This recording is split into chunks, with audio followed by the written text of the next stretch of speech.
But we don't show prep, so he had no idea. I just barely make it in. I'm sure you can tell, but we don't show. I mean, let's put the cards down on the table here.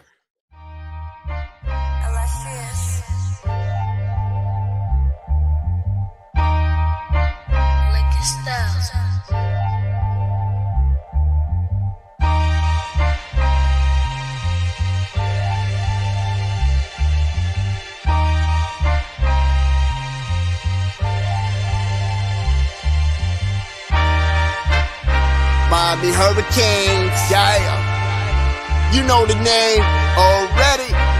It's Mercy, ha ha. It's a 6-ring Kane show. Can't forget the name though. Got Jazz, Blue, Vision, DJ break the game code. Ain't no changing them, ain't no breaking them. Real Portland live from the Hard Rock Stadium. Ball 14 for the orange and green. We see the 6-ring champs. It's more than a dream. This is life on the field. Beyond 100 yards, a hurricane that's never still put a damage to your squad. The 6-ring Kane show. The 6-ring Kane show. The 6 Rings Kane show. You know.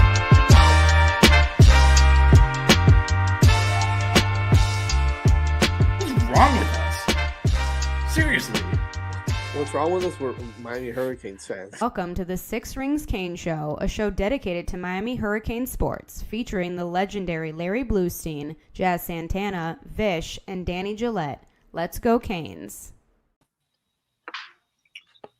Hey, welcome back, everybody. As you can see, I'm still struggling with my voice, but it's partly because I was screaming at Mario Cristobal to call timeouts when he didn't, and part of that is just still getting over my cold a little bit. But no, we're doing good. We're doing good. Vish, last show of the year, baby. Last show. Yeah, that's true. Last, sort of. Oh, of the year, yeah, for sure. Yeah, of the year. No, we go through the offseason. We'll be here next Monday too, but that'll be in the new year. So you are right. We got a lot to go over, a lot of information, a lot of news. We're all gonna gang up on DJ and kick his ass today, apparently. Yeah, I mean, look, we've got a lot of stuff before we even get going. Obviously, the Canes dropped the bowl game, the Pop-Tarts Bowl, 42-41 to Iowa State.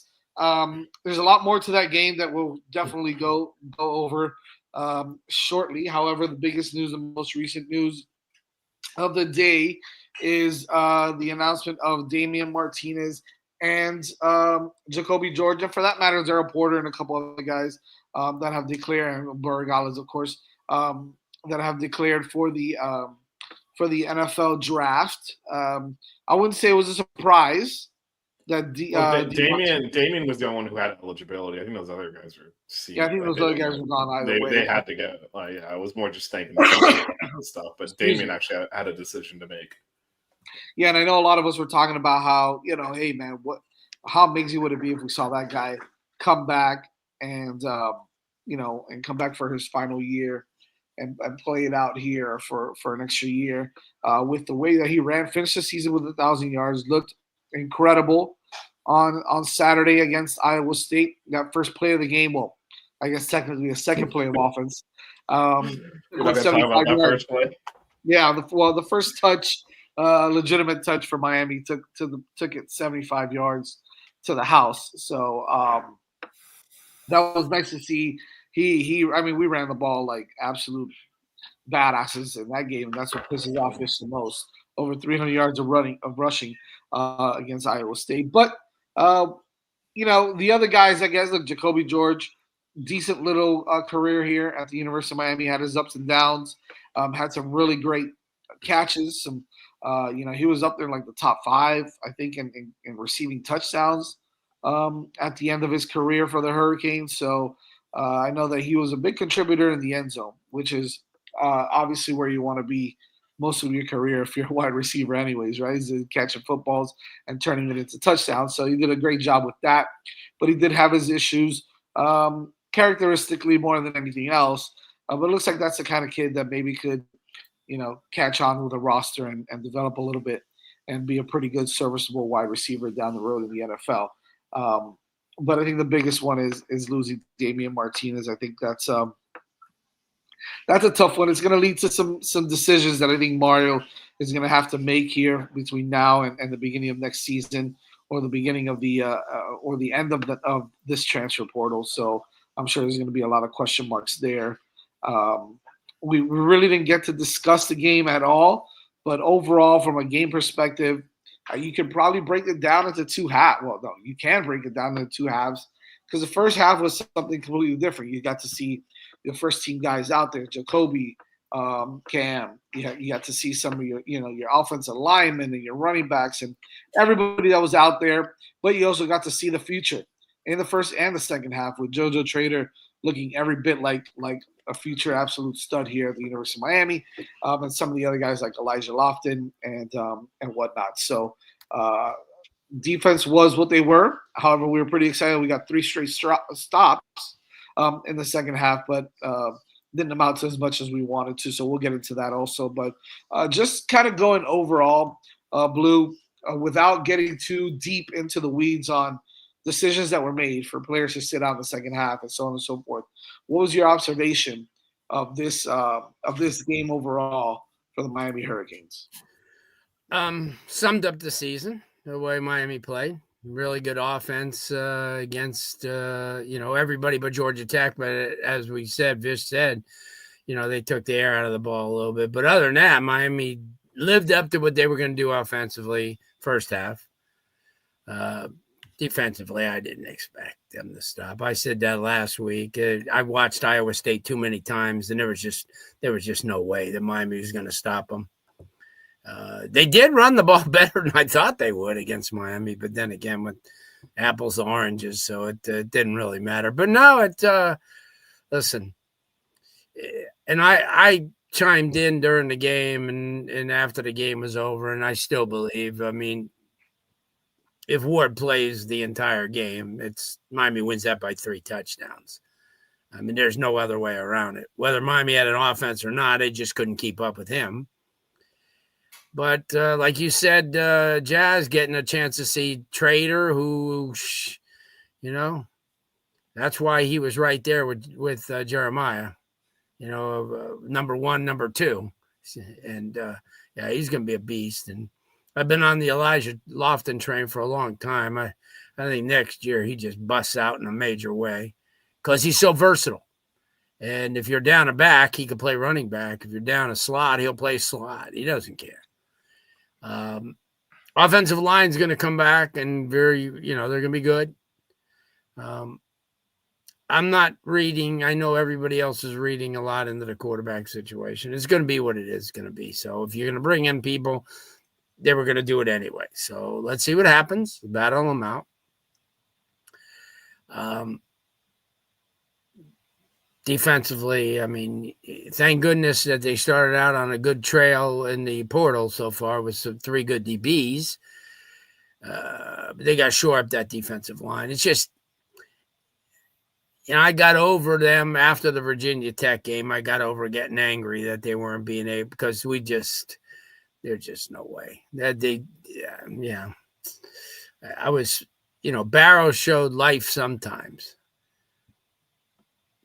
Linebacker play was average. I think a CD this year. Yep. So I think on the overall, you're on a borderline CD for the defense. A for the offense. If we would have got into the B rank, we would be in the second round tomorrow or this week. Well, so don't disagree with anything you said. And I think we saw, like you said, they weren't going to fix the defense. They had 4 months to fix the defense. They were going to it wasn't going to come out. We knew And just like that, every team in the country that we play, like we played some really good defenses. They've tried to stop our offense and they can't. So you kind of knew our games tend to follow a script just because our offense is unstoppable and our defense can't stop anything. So, I mean, I think we kind of knew it was going to be a shootout in that sense. I think Jazz saw me die inside the middle of the fourth quarter there. I think the third quarter is when I turned to Jazz I think it was as we were driving to go up 10 or maybe right after we scored. I said, if we don't attempt another pass, we'll win the game. And unfortunately, we attempted passes and it lost the game. So I don't understand how you run the ball down to the 2-yard line, then decide let's throw it. And keeping in mind that drive was 2 awful incompletions and a fake punt to keep the drive alive, and then just ran it all the way from your end of the field to the 2-yard line, and then sub-in not just decided to throw but tipped our hand because Jazz and I were, again, we watched the game together sitting there. We saw Lofton come out and Arroyo go in, and we're like, well, that's a pass. Because you're not taking out your best blocker and putting in a pass-catching tight end to run behind the pass-catching tight end, especially a senior in his last game. You're not sending him to go block like a defensive end. So we tipped the play too.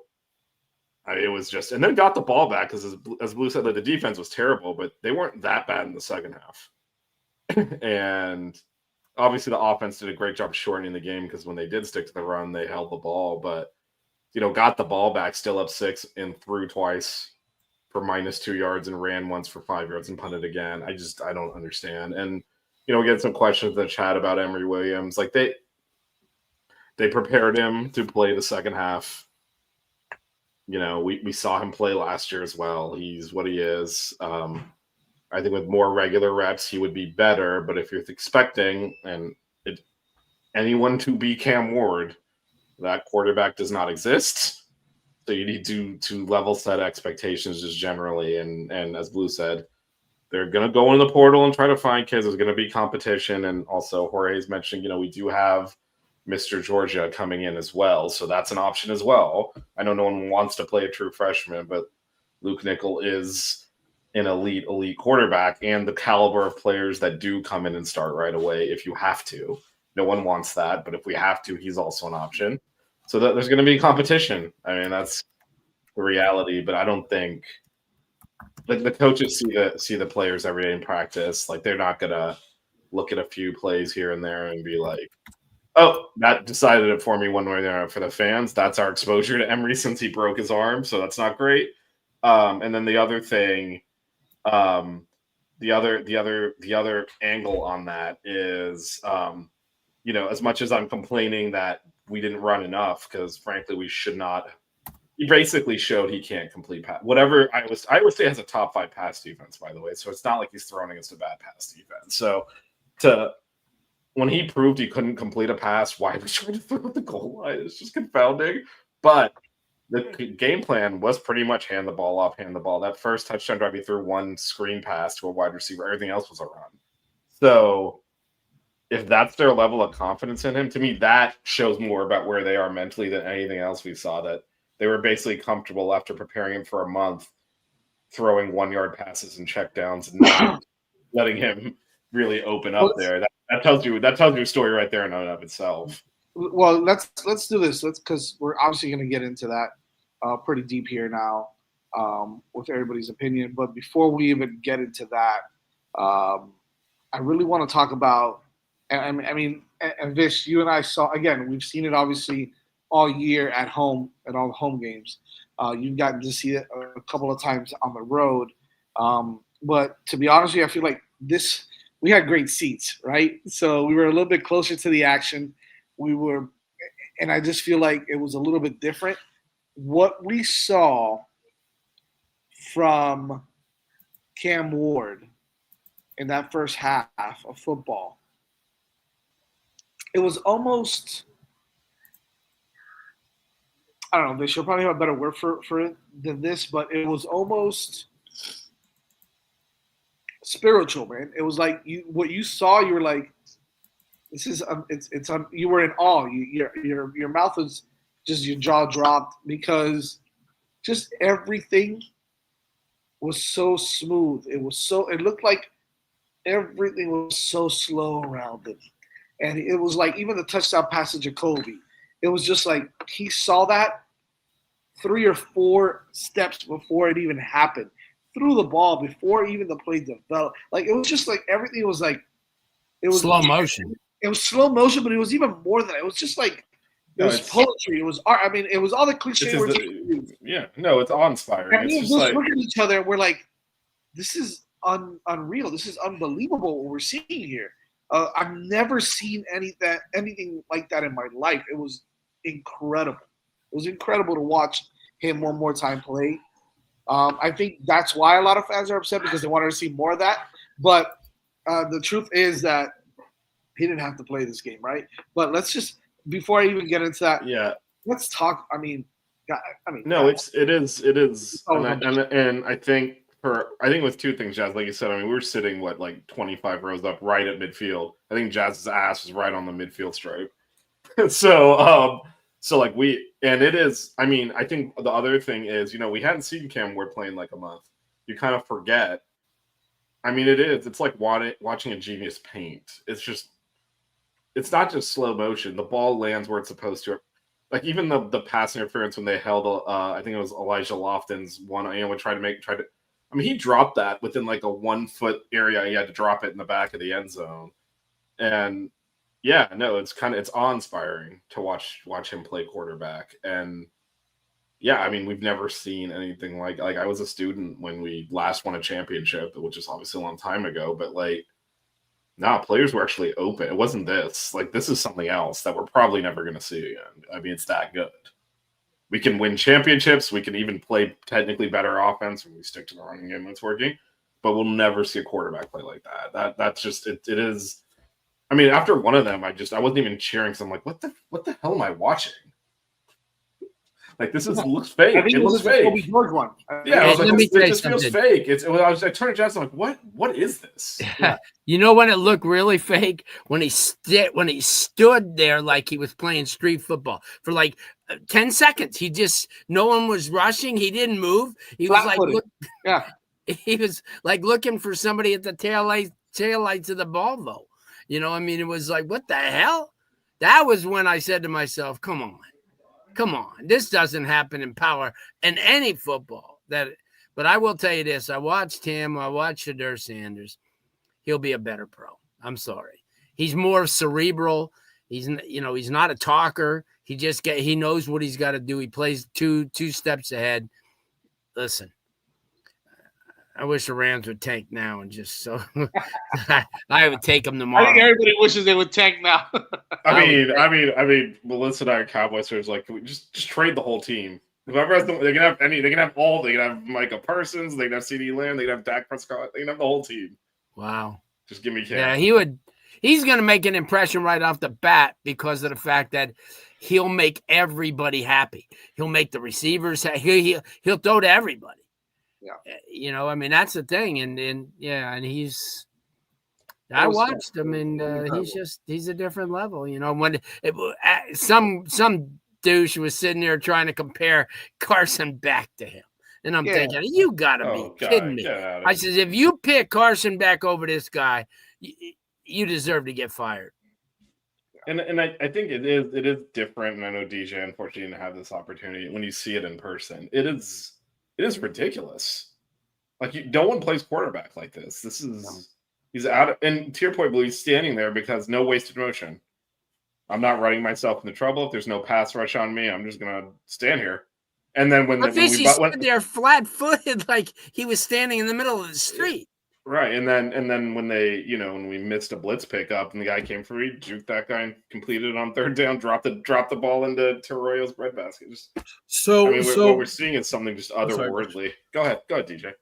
When I watch the game on TV, it looks to me like for Ward, like the game is completely slowed down, almost to like a slow motion point of view to where he's in real time, and then the rest of the game is just creeping along, allowing him to make and do whatever the hell he wants.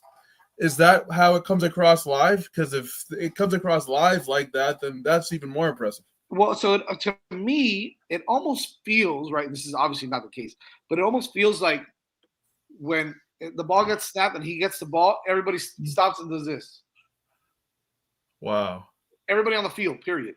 Like the cornerbacks, the wide receivers, everybody just stops and just looks at him. And then all of a sudden he throws the ball and there's a guy there. That's how it feels. It almost. I'm telling you, DJ, the touchdown to Jacoby George was. Me and Vish looked at each other and we're like, "What are we watching right now?" It was like it was surreal. It didn't feel like this was a real game. It felt like he was out there with the boys hanging out, just throwing the ball around. But there was people trying to kill him, and it's like this is unbelievable. It really is. And it's impressive to me when I watch him, when I watch the games, how there's no panic in his game. Sure, he does a lot of running around, but that's not out of panic. That's just trying to make a play. But it looks like he's so calm when he tries to make his throws or make his read and stuff like that. It's just like he's, Joe Cool in the pocket or scrambling or doing whatever the hell he wants. He's very in control of what he does. It's really impressive. By the way, before we keep going here, shout out to everybody in the chat, but I did get to meet Pimp Down at the game, at the tailgate. So it was cool to meet Pimp Down and some of the other guys that were out there. A lot of the You Heard boys were out there. What's his? Jesus, I forgot his first name. But Williams, that his son played here before. He has a Quentin Williams. Quentin Williams. Old man, Blue. I think you know him too. Yes. Yeah. God, I can't. What's his name? What's his first name again? Do you remember? Jeez, I can't remember. He's so tall. He's huge. I was like, damn, this guy's big. Anyways, all the U podcasts and YouTube guys were out there, and we hung out for a little bit. Went to dinner with some of the guys also. So wow, really look cool at you. Yeah, really cool to see some everybody out there. We had it was probably. I would say 70-30 Miami fans out there in the stadium. So it was good to see a good showing by Kings fans. But just kind of getting back to the quarterback play, that's why I think, and I'm gonna start first because I think this is the biggest topic of conversation here that I know that a lot of people are, some media and some fans are going back and forth with with this, what we're calling Cam Ward slander, right? Obviously you saw he didn't play in the second half. We got to see a little bit of Emory Williams. We got to see a lot of Emory Williams. I think that coming down to it, we realized that it looked like it might have been something that was planned all along. And so I think that's why a lot of fans were pissed off because, they paid a lot of money to go to see this game, to see Cam Ward play the whole game. For me, I was a little bit indifferent about it. I actually was looking forward to seeing a little bit of Emory as well, because look, at the end of the day, I think this was a little bit of a test. And the reason I say it was a little bit of a test is because I think that, I think at this point, Emory's been in the system for 3 years now. He knows the offense. He knows what he's going out there to do. It's obviously not going to be the same than when Cam Ward is out there, right? If you're expecting the same results, if you're expecting the same type of gameplay that you're seeing with Cam Ward, with Emory Williams, then I've got a beachfront property in Idaho that I'd like to sell to you. So you got to understand it's going to be completely different, folks. But within that, you've got to be able to execute, look the part, play the game, be able to throw the football as a quarterback, throw the football down the field, not east and west, but north and you got to be able to throw the ball down the field. Got to be able to execute. There's no reason for you to, look like you were rushed to throw the ball, because our offensive line was absolutely killing it. And at some points, they were only rushing 3 guys. There's no reason for Emory to be panicked or to be rushed or to look like a deer in headlights at all. And at the end of the day, you saw a lot of that. You saw a lot of, let's just put it this way, right? I don't want to knock him too much. It was a fail on my part. From my perspective on Emory Williams, and I think that you said it, Vish and Blue, you both said it.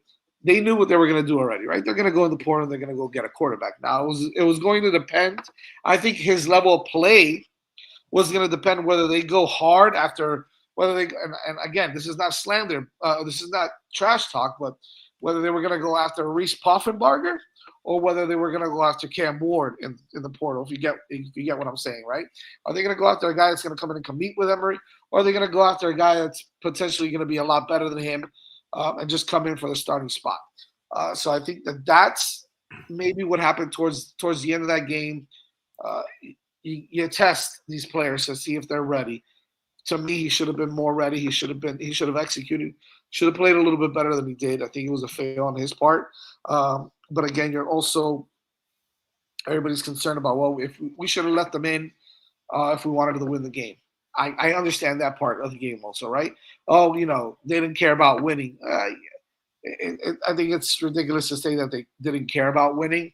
But also, I think this was a perfect opportunity to be able to see these guys playing real games, not a spring football game where there was live action, where you had to execute, where you had to score, where there was a little bit of pressure on you, where you had to be able to go out there and prove that you're ready for next season to come out and be the leader, especially at that quarterback position. I don't think he kind of showed that. I think Miami's going to go hard in the portal now, whether it's a guy that's already out there, whether it's a guy that's going to be out there, who knows? Again, there's always names swirling out there, but I'm not upset with Cam Ward not coming out to play in the second half. I see both sides. I see the fact that, he's got to protect himself a little bit from a health perspective. I truly believe he's the one that made the decision not to go out there. I don't think the coaches said, you're not going to go out there. I think if Cam would have said, hey, let me go out there, let me extend the lead a little bit, and then put M in, I think they would have been fine with that. Also, I think this is a decision that Cam said, I think that it's time. And at the end of the day, a lot of people don't realize he didn't have to be out there at all, right? So the fans that are saying, well, before the game, they say he doesn't need to be out there at all, but look at him, he's going to go out there, he's going to play, are the same fans that are saying he quit on the team later on, or he didn't, oh my God, what does this say about him and his character that he quit on the team in the second half? It's just, it doesn't make any sense for me. But either way, I'm okay with his decision not to play in the second half. And I think that we got to see Emory Williams and some other guys as well, see if they're ready for next year. It wasn't much of a rant. It was just funny. Fish, DJ. You can talk to DJ first, because I know he has a different opinion that I'm going to use technology and yell at a bunch of people. So, and you can use technology to yell at me too if you want. I know we're all friends, but see, I kind of disagree, because I understand you want to protect your draft stock. I understand you want to make sure you're healthy and not get banged up. And I understand that you have a lot riding in the NFL, but at the same time, I feel like this is still about building a winning culture for this program. They haven't won, anything, I don't want to say anything meaningful, but winning a bowl game, whether it's the Pop-Tarts Bowl, whether it's whatever, I think would have been a really positive sign for the program moving forward. As it stands right now, you've lost the last two games of the season. You quite frankly underperformed based off of what you were expected to do at the beginning of the year. So I understand his health. I understand wanting to protect his draft stock, but I really feel like a win in this bowl game would have been big for the program. Because to me, this was before you even say, I don't think and when I say he was protecting his health, I don't think he had to protect his draft stock. I think his stock was going to stay exactly where it was, whether he struggled or not. So I'm talking about his health per se. The last thing he needs is to get hurt in unfortunately, a meaningless game. And when it comes to winning, I think he showed that he's brought that winning culture to his team. My bad. Go ahead. No, I think you're right. I just think that winning this bowl game would have been important for the program moving forward. And I understand you want to get Emory reps, and I understand you want to see what he can bring to the table. But I don't know. I just feel like Cam should have played in the second half. And I understand the ramifications and the potential for injury. But, I mean, I don't know. I just feel like overall it was a microcosm of what was an underachieving season. Go ahead. Who wants to go next? Guess I'm up. So I actually don't disagree with what DJ said about winning this game was important. Jazz, I think that's probably what upset me the most on Saturday. I don't think that's Cam Ward's responsibility, though. But it is, because we have no defense. I mean, run the ball from the 2-yard line and you win the game. And the defense, gave up 2 touchdowns over the last 2 quarters and forced more punts than scores. Like, it wasn't the offense just had to run the ball into the end zone, and they chose not to. And that's a whole other topic we're going to get into later. Is I have concerns about everyone is basically written off the defense. I'm obviously in that boat too. But without Cam Ward quarterbacking this offense, I have concerns about our play caller there too. Because what kind of idiot throws the ball there instead of just running it into the end zone multiple times? So but that's a whole other conversation. Yeah. But I just want to address something, and this is actually nothing to do with what DJ said. So no, I will not be yelling at you. Thank you. So I want to address how comfortable, and I'm just going to leave it in this mode, comfortable people are with making up BS about the University of Miami and slandering people associated with this university. This decision, whether we agree with it or not, was made well before the bowl game. Everyone around the program knows that. Now, you can criticize Mario for not just flatly saying that in the post-game press conference and doing this normal thing where I don't give anyone information any time for any reason, regardless of the subject, because that's his disposition. We've complained about that generally on this show multiple times, and he did it again. But the idea that Cam Ward quit on his teammates, you're just making stuff up. That was pre-planned. They prepped Emory to play the second half. They didn't have to tell us at a time. If they told us ahead of time, like, what, you idiots? Why would you give Iowa State your game plan? Right? If I was Iowa State, I would have run on every play in the first half to shorten Cam's possessions if I knew he wasn't coming out in the second half, right? I mean, this is so. Do you want? I definitely don't see any reason why they would have said anything before the game. But people have now turned this into, well, he quit on his teammates. He walked out on them. He refused to go in the. None of that happened. By the way, Malik Neighbors, the best rookie receiver in the NFL right now, did the same thing in the bowl game last year. Where were all of you? Oh, you didn't say anything. But you're very comfortable slandering the University of Miami's quarterback because you're always comfortable doing that, because when you do that, you get all the dumbest, worst people backing you up.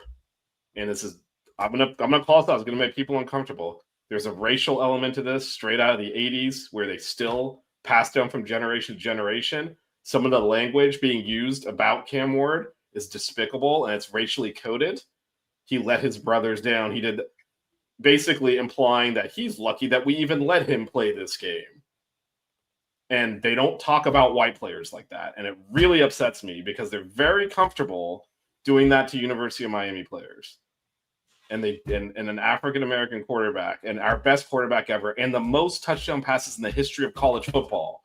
And you're talking about him like that when you don't have any idea what actually happened. And yes, that is Mario's fault, because he easily could have just said, oh, yeah, we plan to pull him out at halftime. But Mario does his thing where he doesn't give anyone any information. We can talk about that. That's a separate issue, though. That has nothing to do with Cam Ward. This kid gave everything for this program. And no one on the team is upset at all. But you're fake outrage. Why? Because you just want to point fingers. You're going to get your content off of it. You're going to get your clicks. You're going to get your rage clicking. And it is crap.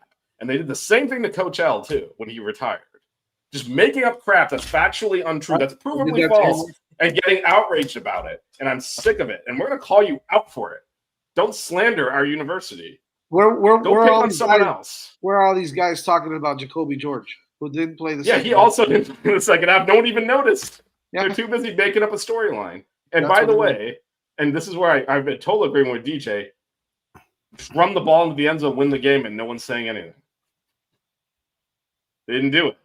But yes, to your point, yeah, Jacoby George sat out the second half too. And most of our seniors came out of the game.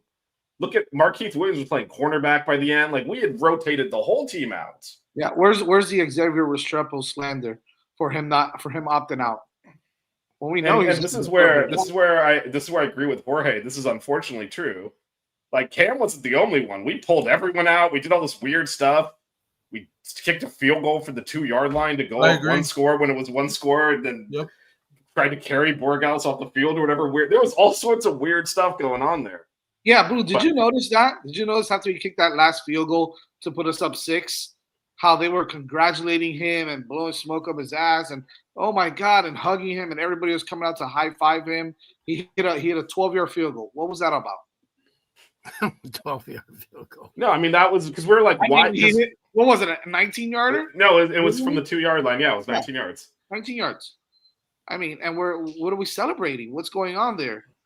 If anything, so I didn't understand. No, how do you not go? I mean, that's a different set. We're going to talk about how Mario managed this game. Because God, Yeah. that's enough. But my point is, you're blaming Cam Ward for a lot of other stuff that happened because you're very comfortable just making stuff. I mean, there are people like, oh, he quit at halftime. I'm like, this was pre-planned. What do you mean he quit at halftime? Like, that's not what happened. Like, if you have a problem, at least base it in reality. But they're very comfortable just making up crap because they know everyone's piling on. And this is, I agree. There's always a double standard because they let every other school does the same crap and no one says anything. When we do something, oh, here they come. And it's always, we spend so much time and energy refuting things that you can Google in 2 seconds and know are made up. And it just spins out of control. And this is going back to old stuff. But do you remember? This was during COVID when everything was shut down. And everyone in Miami, and DJ, you might actually not be aware of this, like the Miami healthcare system is called UHealth. They invested a ton of money in it and lost so much money building. They bought hospitals, spent all the capital expenditures, so you lose money up front. Finally, during the pandemic, it started to turn a profit, a small profit. And so they released, like, you know, it's a hospital. They released like financials and all this. So there was a business article that was written. This is UHealth finally turns a profit. This is how much money they're making. Yes, the pandemic was profitable for hospitals. Patient care is expensive, right? So some dumbass takes this article, just nothing to do with the athletic program, and says Miami is using COVID money to fund their sports program. Just made it up. That thing spun out of control to the point that people accused us of killing people to pay for NIL money. Like, I don't understand why people just make stuff up about the school. You know, actually, I do understand why. Because they can get away with it. Because people love to slander us. People hate us. This is built out of racism in the 80s where people don't even know why anymore. It's been passed down generation to generation. We're the thug school. We're the unworthy school. You can say whatever you want about the University of Miami and get away with it. It's unacceptable. And everyone piling on and slandering a kid that you don't know anything about, that gave everything to this school and has lifted our program up. And that's why no one in Miami is upset with him, because we know how important he is and what he's meant to this program.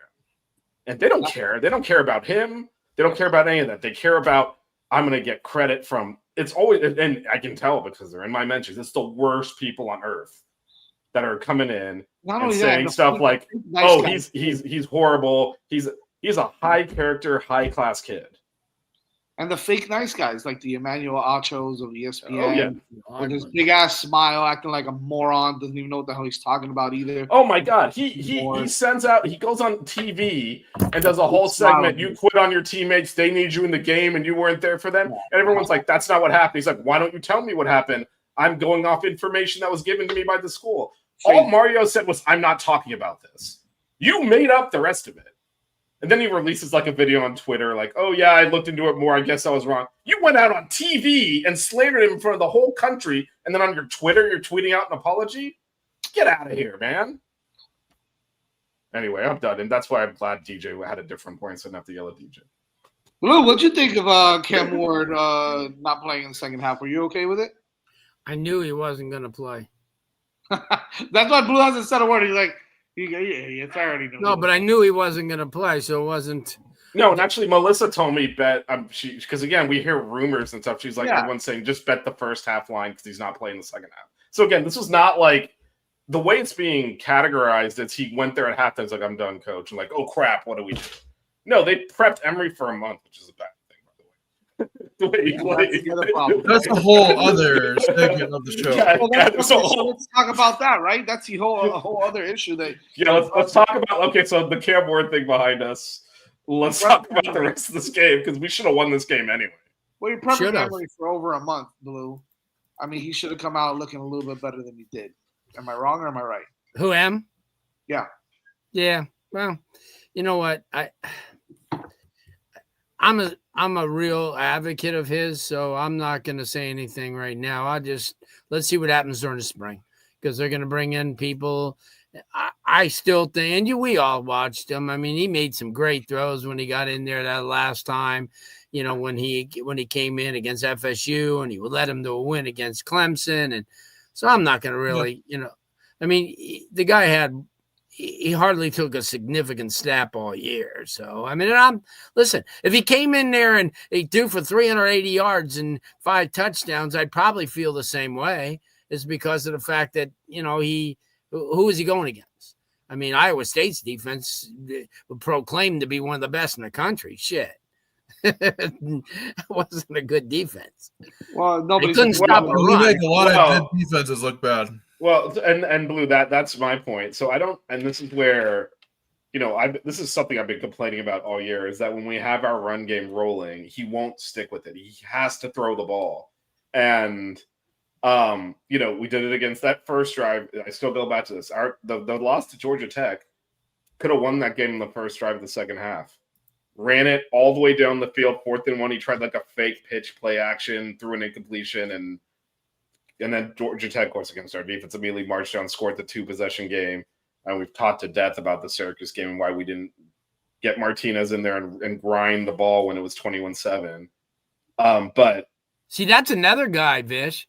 At the beginning of the year, the first 3-4 games, people are killing Damian Martinez. I mean, just killing him. Oh, he's awful. How the hell did he do so well in the Pac-12? I mean, but I'll by tell the end you of the season, 1,000 yards later, right? And I think one thing that was really obvious, and Jazz, I'm sure you saw this too, like our offensive line is huge, and when they lean on you and they start getting going, you got Martinez running behind him because wherever the contact is, add 3 yards, right? At least they're going to be nasty. And so this is my problem with Dawson. When that line starts going, yeah, Iowa State does have a really good defense, but you can't do anything when those big boys are shoving you back 5 yards a play, and you're trying to, and we went away from it. I mean, to me, and DJ called us out. I know Jorge talked about this too in the chat. Like, to me, I have no issues with rotating into the players. It's a bowl game, all that. Winning the game was still important though, and I don't think we treated it that way. I think and this is independent of Cam Ward and Jacoby George coming out at halftime and X not playing. Yes. I don't think there's any way you should be throwing. So that drive where we kicked the field goal from the 2-yard line, first of all, how are you kicking a field goal from the 2-yard line to go up 6 with the way your defense has been playing? Yep. Like, and thinking, oh, there's no way they're going to get a touchdown. Like, what was it? Kind of goes back to the Syracuse game. Sorry, Vish. Kind of goes back to the Syracuse game. How Mario settled for the field goal. Kind of hoping that his defense would make a stop. At least that's what we thought, and it didn't end up happening. Like at that point, why don't you just go for it? Yeah, and to your point, DJ, if you go for it and you don't get it, they got to go 98 yards. Yep. Otherwise, maybe they'll get a field goal range and tie the game. But also, right. I don't know if this was obvious on TV, but the wind was blowing pretty hard at our backs in that quarter. They would have had to get to probably the 25-yard line to kick a field goal going that direction. It was blowing that hard. So the play is to go for it if you're trying to win. Now, as Chad said, it was very bizarre. I don't know if this came across on TV, but Borghaus makes the field goal. A lot of the players run out of the field and celebrate with him, and it was just like we were just trying to get him another field goal before he's out of here instead of actually worrying about winning the game, because that's what it felt like. And I do think, that second down play, because again, we ran 1st and goal on the 7, run for 5 yards. You figure, all right, run this into the end zone. We take Lofton out, we put Arroyo out. The ball ended up being that fastball into Shamar Kirk's face mask, but the play was to Arroyo, and they doubled it because they're not idiots. You sub in your senior pass catching tight end for your freshman blocking tight end. They're thinking they're probably going to throw the ball to him, and we tried to. And so Emory actually went through progressions well there, but then didn't trust himself and threw a fastball instead of just throwing. If he threw a normal pass, it's probably caught. But I just don't know that we took winning the game as the primary objective in that second half, and to me that was frustrating because there was no reason to walk off that field with a loss. None. So same thing with Syracuse. Yeah. I think we took Syracuse winning seriously. I just think we're bad defense. So this is where the context matters, right? The team is awful defensively, and that is the biggest problem. But that means all these other things that wouldn't matter when you're up 20 points matter when you're up 6, when you're up 3. So you have to manage those as well. Like, we're not talking about Mario's timeout usage if we could play defense, but we can't, right? So then it does matter that you know how to stop the clock correctly. It does matter that when you're up and you're leaning on the team and they're caving in, you just keep running the ball. You don't bail them out. Right. So much can go wrong with a pass. And when you're able to run 6, 7, 8 yards a carry, very little can go wrong. They didn't call holding the entire game, so you're not really worried about on either team. So you're not really worried about that. Just run the ball. It's not the first time. And that drive especially was frustrating because he opened the drive trying to threw an incompletion, ran for 4 yards, threw another incompletion, and then we faked the punt, which got the first down, and then ran it all the way down to the 2-yard line, tried to throw again. Then got the ball back and tried to throw again. That last drive before the last drive, which was a whole other disaster, was throw an incompletion, run for 5 yards, throw a pass for -2 yards, and punt. When you're up 6, 25 yards from the winning field goal, will put the game away, averaging 9 yards a carry? Yeah. So I have concerns, I'll just say this is a simple statement. The whole defensive staff is subject to firing as far as I'm concerned. If anyone is let go, they probably deserved it based on the way we played. But I do have concerns when you don't have the best quarterback we've ever had in school history and one of the best players in the history of college football and the leading touchdown passer in the history of college football.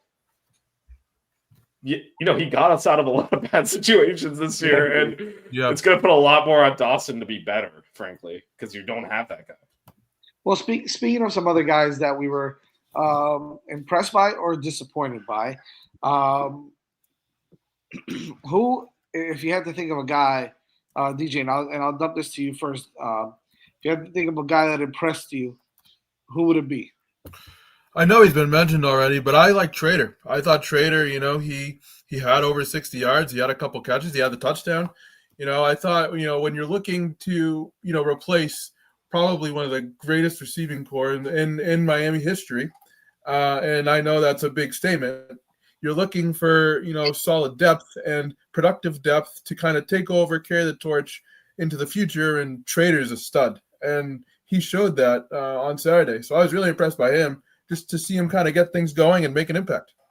You noted, and I turned and I told this to Vish, but if you saw him in the beginning of the year, and Blue, you might have noticed this as well. You see JoJo in the beginning, you see some of those jitters, those freshman jitters when he's out there. And not that he's lost, but it's just it's a little bit. He had that swag. He didn't have the swag. I was a little hesitant. If you saw him run routes when he wasn't catching the football, when he did catch the football this weekend, he looked like a completely different guy. He looked smooth. He looked confident. He did look smooth. He had that swagger. He pushed that guy away. Maybe in the regular season, first game of the season that he catches that ball, he might try to go down instead of trying to break away. He tried to break away. He fought him off. You could tell the difference in his game, and I think that confidence is going to build throughout the summer now. Throughout the spring, throughout the summer, and he's going to be a completely different guy. He's going to be an absolute monster for this team next year. I know they're going to try to go grab somebody else. Sammy Brown, another guy who declared for the draft as well, if I'm not mistaken. So I know they're bringing in some good wide receivers, but some young guys. I think. Some older guys. Maybe one vet might be a guy that they might want to come bring in as well. I think that wide receiver room is going to be stacked. I'm going to go the other side of the ball. Go it. I'm going to say guys that I was not impressed with. Okay. Instead of a guy that I was impressed with, which is not hard to find, but and I might steal Vicious thunder here, but I'm just going to say Kiko Noah. I just think again, man, we were talking about a Vish all game, right? He looks slow. He's out of position. He made one or two plays, and you're like, all right, nice play, right? And then he comes back and a tight end runs like a dig route, and Kiko looks like that guy was, Usain Bolt out there and did something that he hadn't seen all year. And he just couldn't keep up with him. He looked a little bit lost, hitting the wrong gaps, missing a few tackles. He can't cover, right? He can't. I hate to say it. He's been doing that all year, though. Doing it all year. So just really unimpressed. I think he digressed a lot this season. I don't know what it was, man. It's hard to fathom what he did last year compared to what he did this year, and it not be something else other than just play. Is he hurt? Is there something going on in his head? Is there something going on elsewhere? You know what I mean? Like, it's hard to say. Just wasn't the same player he was last year. Really disappointed with his play. I think that if the guy plays like he played 2 years ago, he's a really good NFL linebacker, really serviceable guy. If not, he's going to have a hard time making the roster. So it was just tough to see. I wish him the best. I think he's a talented guy, but I think that there's some things that he needs to clean up to be what he was 2 years ago. Vish, you go the opposite way. Go positive way. Who is someone that you were impressed with this weekend? I love that fight on the sideline. That was great. Yeah, we didn't actually see it. We just got text messages about it. That's why Jordan and I didn't bring it up because I didn't see it. I just heard about it. We're right there. We completely missed it. Shows my boy shows my boy ain't afraid to back down a guy that's 310 pounds. That's right. Yeah. I mean, I'm not gonna. You know what? I'll go negative because Blue wants to say Elijah Lofton impressed him. So I'm not. I'm gonna leave that to him. I already know I'm not. Someone better say it. All right. I'll say Elijah Lofton then. I mean, the kid's a stud. He showed the whole game, right? He ran the ball in the fake punt and had to run through some tackles to get that. He caught the ball well. He's probably one of the better blockers on the team too. Yeah, no, he's the real. I think if the season went longer, he'd be starting. I mean, I don't think there's any doubt he's probably could have been used more this year, to be honest. But then again, number one offense in the country. How much better are you trying to improve on the number one offense? But he's a stud. And, DJ mentioning Joe. That's why I wasn't when everyone said when Zay Horton hit the point, like, well, he's going to be wide receiver. I was like, no, he's not. We talked about this on the show. JoJo Trader is going to be wide receiver one, whether Horton's back or not. Yeah. Nye Carr's going to be right there too once he gets going. Yeah, no, I think our young receivers acquitted themselves well. Now, we did play Arroyo at receiver the whole game. He didn't really play tight end to help plug some of the gaps we had there. But when we had the number one quarterback in there, Jacoby was still in the game, or was in the game, but a lot of those guys flashed, and you could see, if they have the right quarterback delivering the ball to them. Obviously, it's not going to be Cam Ward or someone of that caliber, but our wide receiver room is fine. I know that's as DJ said, we're replacing a lot there. But there's a lot in there still, and so I think we're fine there. So I think that was the most comforting thing from the game was just we, had half the receiver room not play, and we were fine.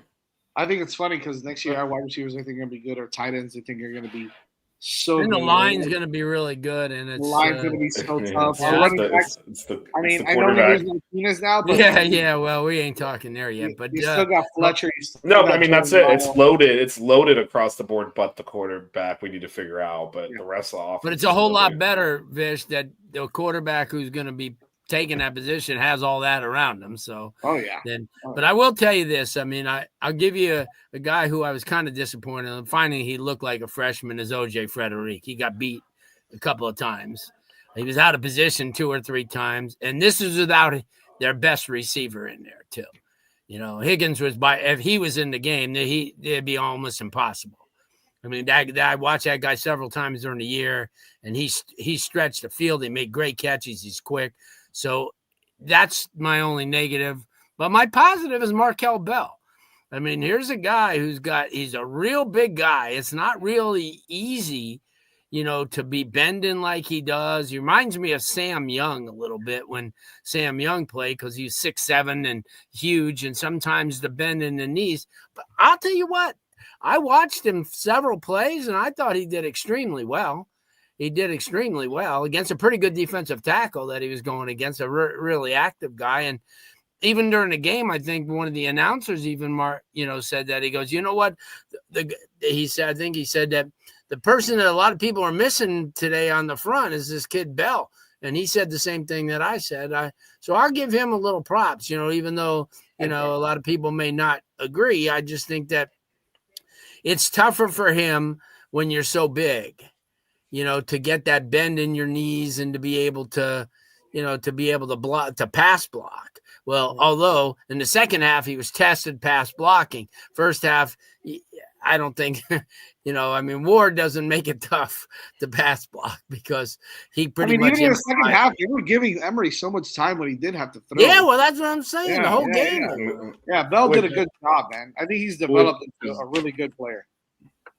Which is, I don't think it's a bunch of dumb decisions, some critical bad ones, but I think, there's some irony in, and I won't repeat what Jazz said, we're on air here, but there's some irony in that, Mario's game is we're going to build this offensive line, we're going to ram the ball down your throat, and we didn't have the patience to just do that into the win column. We had to throw the ball, and we didn't throw it that much. Keep in mind, like it must have been like a 4 or 5 to 1 run to pass ratio in the second half. Like we were not throwing it a lot, but we should have thrown it at all because every time Emory tried to throw, he showed that he could not execute.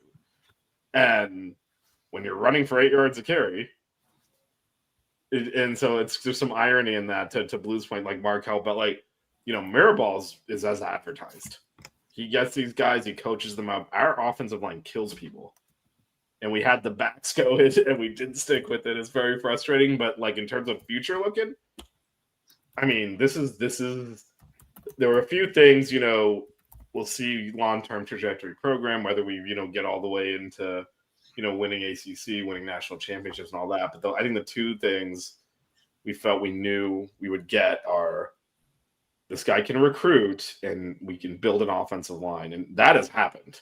Mm-hmm. Like it doesn't matter because we had guys injured all year. Guys that are supposed to start didn't even like Ryan Rodriguez didn't play. Doesn't matter because Mirabal's he's a machine. And yeah, Markel Bell's a product of that, but that whole offensive line is so impressive, and they just move people. And again, Iowa State is a really good football team, and they made their defensive line look like they were like FCS, and then we tried to throw it, but. but that is really impressive, and that again, the quarterback's not going to be as good next year, obviously, but that's something you can lean on again. And I'll just say this on the defense. I know Jazz, you mentioned Kiko, and then Larry, you mentioned OJ Frederick looking like a freshman. I'm just gonna and Roger in the chat mentioned Chase hitting the wrong hole. I know this isn't the case, but it looks like we're uncoached across the board. Someone goes in motion, and it looks like the whole defense is trying to solve a Rubik's Cube. There was a 4th down play where we subbed 3 new buys in, no one came off the field. We had like 20 guys on the field, and we had to call timeout. Yep. But the play on the last drive where they threw a pass up the sideline 3rd down, and Markeith Williams is standing out of bounds trying to play defense. And how do you even get on that side of the receiver? Like to me, this is just. Like I said, I don't know if or what coaching changes will be made, but there's not a single person on the defensive staff that can argue if they're fired, like that they got a raw deal, because it's that bad. Like no one knows how to play. The defensive line is loaded with individual talents, but they can't cohesively deliver. Yep. The linebackers all look underachieving. The defensive backs, like Lou said, get turned around too much, out of position too much. Everyone's out of position. The book's been out on us for a while. If you do move guys in motion, we get lost. Happened again here. So I think, for me, it's almost hard to judge individual defenders because they all kind of look lost out there. And that points back to the coaching, but we do look uncoached. I've never even seen a defensive back trying to defend a pass by standing out of bounds on the sideline and like reaching over the top. I'm like, what was it? Like, how do you get that side of the receiver, right? You're so out of position, you're so lost that's where you are. And we saw that with some motions where they would motion the tight end and then run to the other side. There's like no one standing out there. Jazz and I were talking about this during the game. Everyone knows, and Iowa State did this multiple times. If you flank out your running back to the boundary, we are going to take our linebacker and have line up man to man against the sideline with them, and basically take our linebacker out of the play because now you have him on an island out on the side and the whole middle of the field open. Happens again here. It's very frustrating because we obviously watch every game and sometimes more than once. and religiously are dissecting stuff that most people aren't because we cover the team, to just see these things over and over again, and like it's dejection. So I wouldn't really individually judge anyone. I will say I do think better coaching would have helped. In particular, maybe some role definition that was better. Like we still, they ran on that touchdown where they threw the ball into the flat, and no one was out there, and he wadded the end zone. I mean, we saw this. Jazz and I said again. We talking during. It's the first time I watched a football game in a long time. So we were at the game. So we're saying this happened in real time.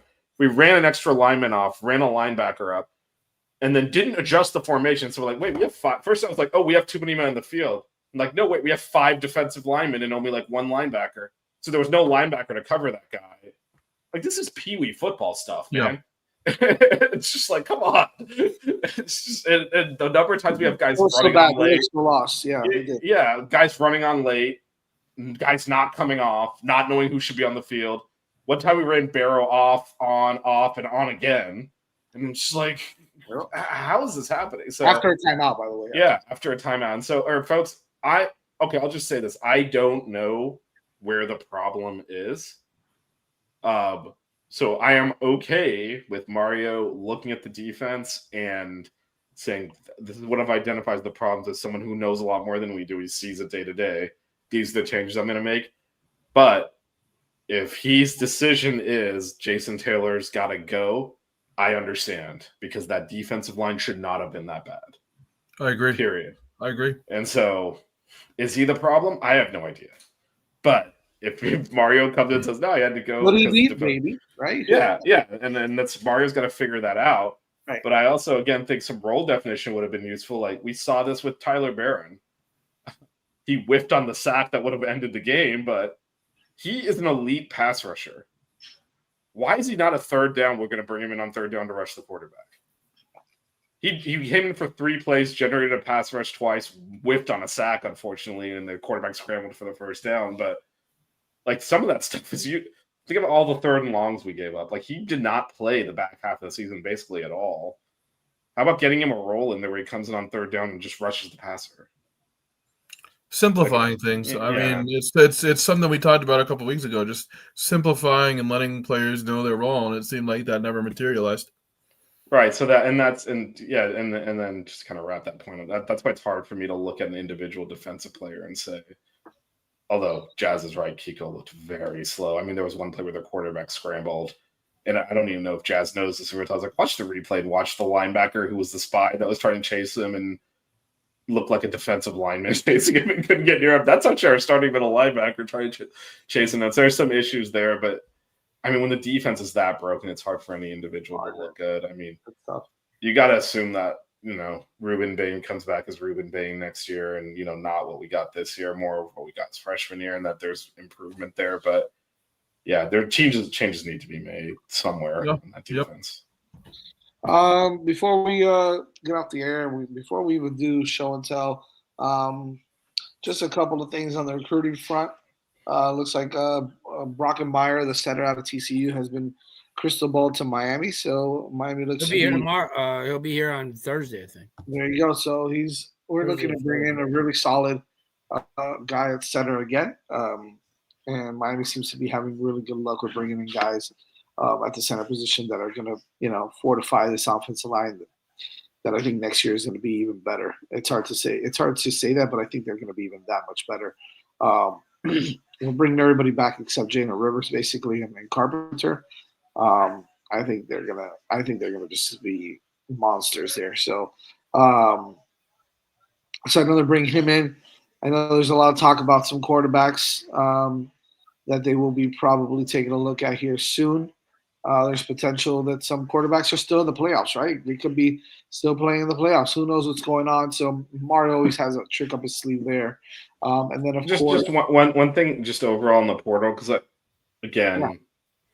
we haven't even talked about the Lucas situation. Wisconsin's holding this kid hostage illegally, and no one's doing anything about it. But part of that talks about, people are, not that this matters, but so just for people's awareness, the kid can reach out to us. You can talk to anyone in the school not in the athletic department. So Right. What we can't do is have our coaches initiate contact or have our coaches talk specifically about this is your role on the team and that kind of stuff. But there is a lot of contact that is allowed.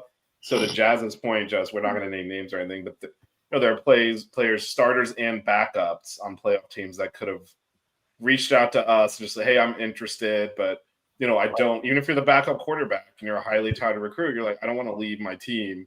The starter gets injured. I want to go into the college football semifinals. I don't want to be in the portal, right? So there's those contacts can happen as well. Sloan. So yeah. So just everyone should be patient when there's a lot of panicking going on. Just take a deep breath. There's a lot of and just to keep in mind at this point, last year, Jakari Brown and Emory Williams were our quarterbacks. And by the way, I know people don't. People probably don't remember this. Jakari Brown played spring ball with us and then left. Like it was so it's not, there's a lot of fluidity over the next several months. So just everyone take a deep breath, and a lot of stuff can legally be worked out. That's not tampering. So if you think the coach is just sitting there just like, we got this, no. They know a lot. They have a lot of information. They're doing things within the regulations to work some of this stuff out and fill gaps, not just a quarterback, but across the board. So just a deep breath and patience. All right, here we go. I'm going to read our sponsor. As I read our sponsor, Blue, you get ready for that show and tell, baby. Obviously, you're making me do two things. I got to show the splash screen and all right, here we go. You like that? Show and tell is coming up next. But before that, let's talk about U-Brake Will Fix. Have you ever run over a pothole so hard your steering wheel shakes? Are you constantly losing air in your tires and you need to keep adding air? Chances are there's an issue with your wheels, and U-Brake Will Fix is your solution. U-Brake Will Fix is Miami's premier wheel repair and restoration company. With over 20 years of experience and located in North Miami, U-Brake Will Fix offers quick repairs for damaged wheels, and in most cases can offer free loaner wheels to help you, to help keep you on the road while repairing your damaged wheels. So if your wheels are looking weathered and it's time to freshen up your car, don't replace, refinish. Their in-house wheel refinishing solutions, such as powder coating, machining, and polishing, will give your car the new look it deserves. So contact marketing staff at 305-748-0112 or on all social media outlets at U-Brake Will Fix. That's the letter U, Brake Wheel Fix. Mention 5 reasons to get 5.5% off your next repair. U-Brake Will Fix is located at 1848 Northeast 143rd Street in North Miami, Florida. Number is 305-748-0112. U-Brake Will Fix. And with that being said, let's do a little show and tell with our boy Blue. Final one for the 2024 year, and we got it. An 11-win season, boys. Oh, you had to do it to us, huh? With the 11-win season right there with the Hurricanes beating the FSU Seminoles in the Orange Bowl.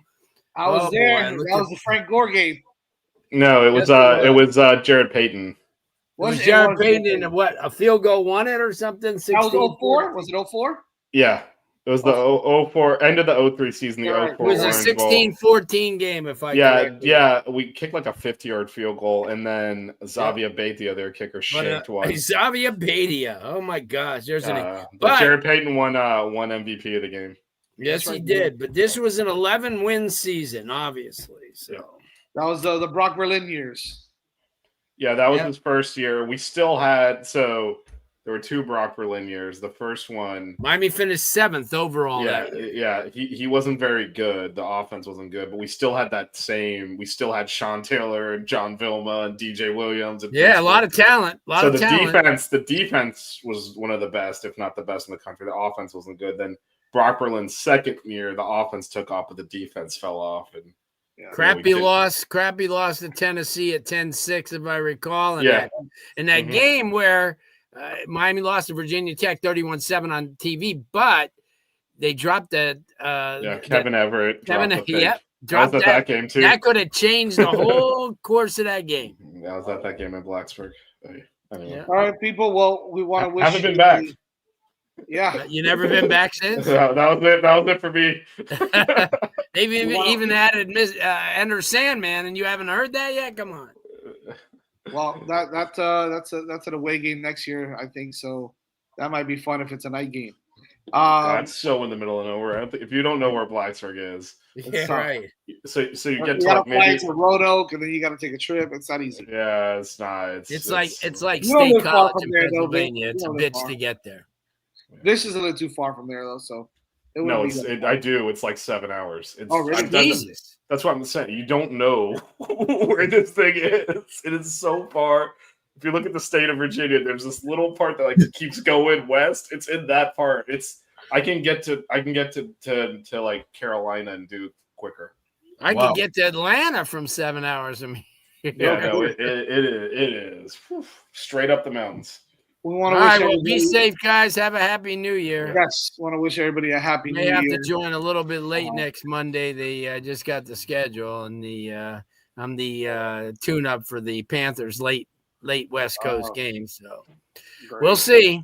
We'll see. That should be fun. Everybody wishing you a happy New Year. We didn't Happy even New get Year, to talk about the DJ Bowl, the Boston That's College okay. Nebraska game. Oh man, We didn't DJ. get to talk about that. Well, what are the feelings on that? Are you Nebraska's the don't bite the hand that feeds you? Is that how you play Nebraska that game? is by far the moneymaker, so I was very happy Saturday. Dominic Raiola. Yeah. That's awesome. We'll see you guys next Monday, but happy New Year and go Canes. Happy Same. New New Year. Year. All right, let's go. The 6 Rig Kane Show. Yeah. The 6 Rig Kane Show. Yeah. The 6 Rings Kane Show. You know.